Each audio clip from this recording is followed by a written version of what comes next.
So what's for another episode of the Sonora Show. And yes, we saw Logan. This is what you talk about early reviews right here. Love those. Like on the eve of it is like coming out, we actually seeing on Thursday. You so fucking giddy. I swear to God. Thursday. But anyway, this is John for the Jongravesshow. You've probably seen him like a million times on my channel by now. Do you want me to make a thumbnail for this video? Nah, actually, yeah. Facebook that to me. Okay, we gotta take a picture and you gotta send it to me. Take a picture? Yes, it has to be us with Logan in the background with the words review across the bottom. That'd be fucking. We putting too much fucking business, man, like in this video onto the fucking review. Yeah, pretty much. How is it going, internet people? Well, you know, this one I gotta say before we dive in. Deadpool was amazing because he's a funny motherfucker, but still, that right there, Deadpool was pretty amazing in that intro, and then Ghost in the Cell made you want to see it. Well, of course, that Power Ranger made you want to see it again. Honestly, I think that's Goldar. Is it? I think it's Goldar. Interesting. And they finally showed us the fucking Megazord. It looks okay. Actually, I seen that in the other trailer that I seen you that you never looked at. Exactly, and I think they fucked Alpha up. They broke him. They broke Alpha 5. Because now Alpha's like a fucking alien. Actually, we gotta go to the movie the next 3 weeks. Yeah. That gonna suck. But anyway. Hopefully, this time I'm not lying, man, to my viewers, man, saying, yo, man, we're gonna watch Passengers and Underworld, so, And this time, no, we not lying. Because, hell, I got a ride now. But anyway. No one man should have all that power. Laura. She made this movie for me. Honestly, those three characters made it. Laura, before we could James, and Charles. I like the Mexican girl though at the beginning. She's running around. You there, man? Get the fuck away from me! I'm still on this. This is by far the most realistic, gritty Logan ever, especially since, it's like all of his reactions in this were just genuine because now he's not his gruff self. He's his actual self, man, we're like that moment where like Laura talks, and then we're like, man, she went from not saying a goddamn word to talking too much. He's just, shut the fuck up. like that's some real shit. Hey, shut the fuck up. Like, that's some real shit. Like, I like that. And she could speak, they thought she would mute that whole time, and then she could speak Spanish and English fluently, actually. Well, some English, but, she's mostly Spanish. But then again, me, I do have to point out the differences later on in the video, so. The thing is, the violence is, like, very up there. I mean, it's very violent. Very, very gruesome. A lot of people will be offended by this movie.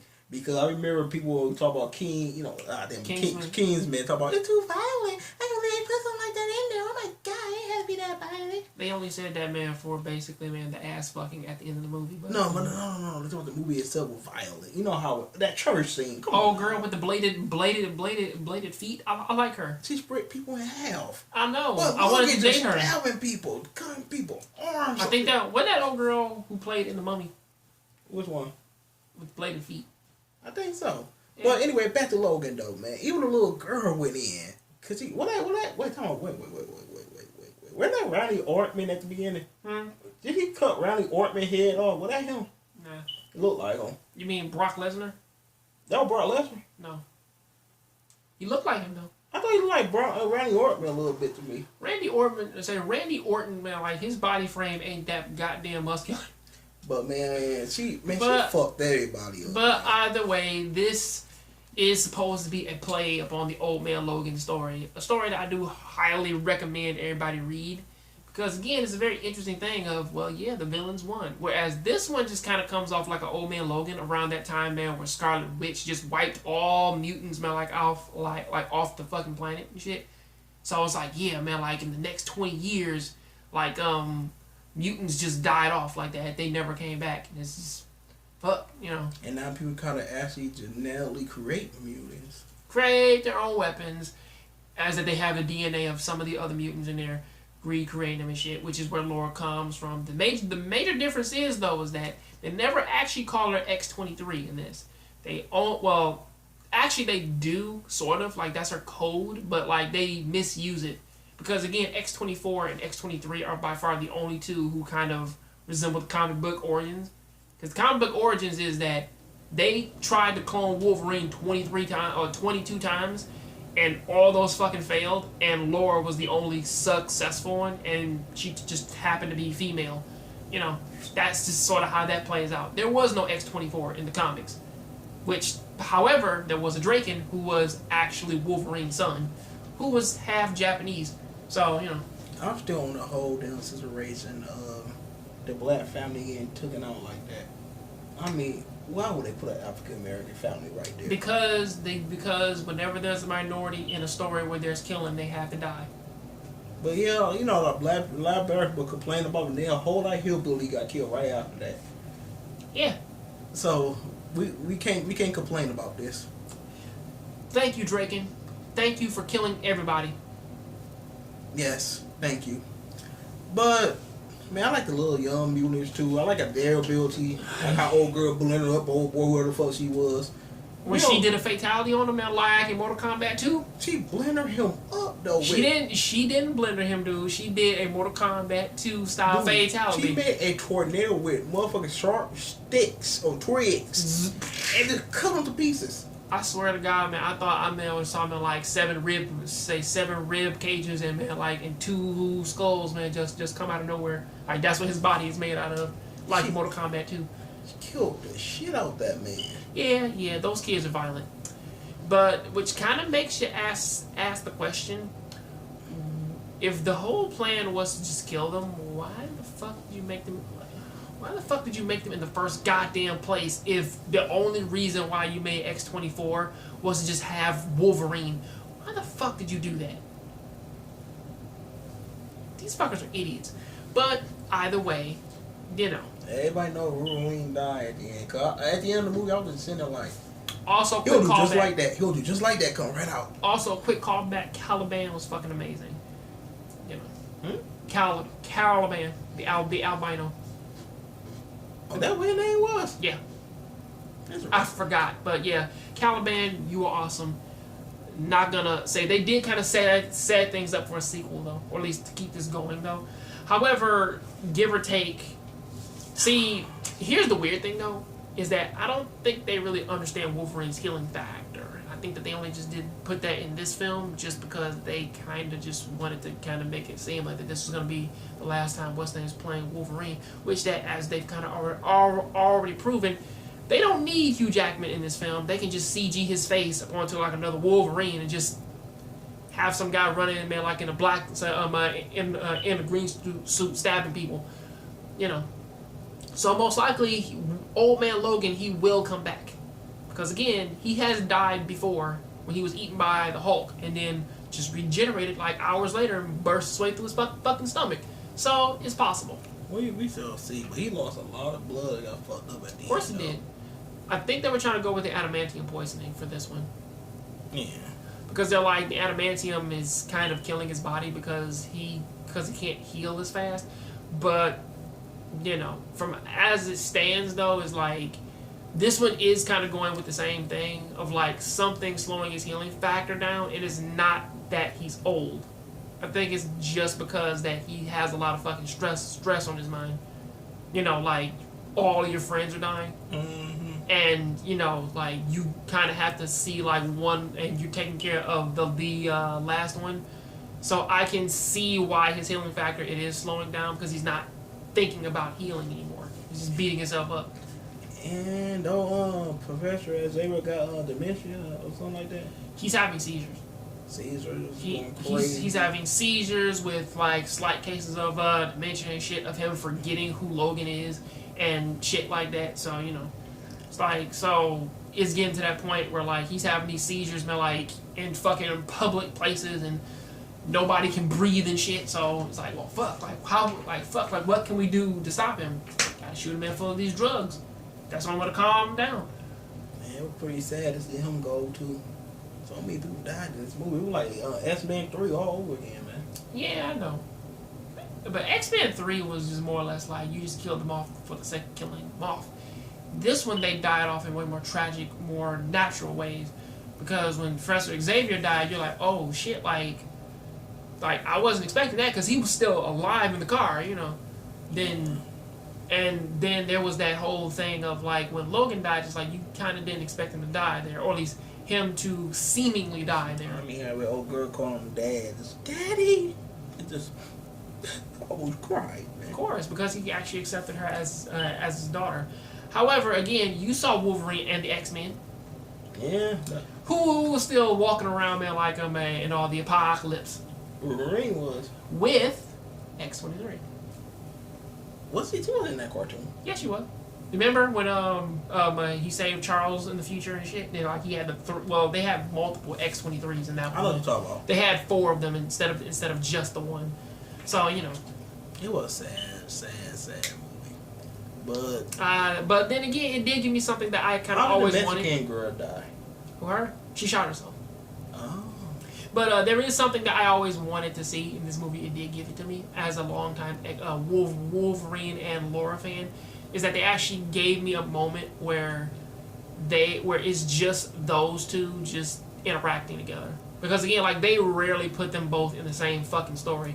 They rarely do. And the last time they did was when they brought was Old Man Logan comic number 3, I think, volume 3. The way it was Wolverine meets Old Man Logan and shit.